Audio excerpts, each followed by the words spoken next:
ఇది కేవలం ఒక ఆట కాదు. 92 ఏళ్లుగా భారతీయుల గుండె చప్పుడు. 1932లో మొదలైన ప్రయాణం, గంగూలీ నేర్పిన తెగువ, ధోని అందించిన నంబర్ 1 సింహాసనం. కానీ అసలైన విశ్వరూపం ఇంకా బాకీ ఉంది. అప్పుడొచ్చాడు విరాట్ కోహ్లీ. టెస్ట్ క్రికెట్ చరిత్రనే తిరగరాసిన అగ్రెషన్ అతడు. ఓటమిని అంగీకరించని మొండితనం, ప్రత్యర్థి కలల్లోకి చూసి సవాల్ విసిరే ధైర్యం.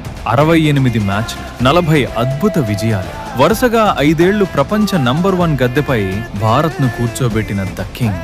ఆస్ట్రేలియా గడ్డపై సింహంలా గర్జించి బార్డర్ గవాస్కర్ ట్రోఫీని ముద్దాడిన ఆ క్షణం భారత టెస్ట్ చరిత్రలో ఒక సువర్ణ అధ్యాయం. కోహ్లీ అంటే కేవలం కెప్టెన్ కాదు, టీమిండియా డిఎన్ఏను మార్చేసిన ఒక శకం. కానీ కాలం మారుతుంది, శకాల్ని మారుస్తుంది. రోహిత్ శర్మతో ఒక అధ్యాయం ముగిసి ఉండవచ్చు.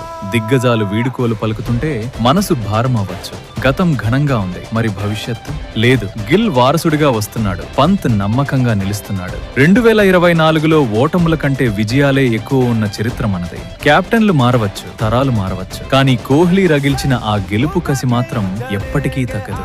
భారత టెస్ట్ క్రికెట్ గతం ఒక గర్జన, భవిష్యత్తు ఒక ప్రస్థానం.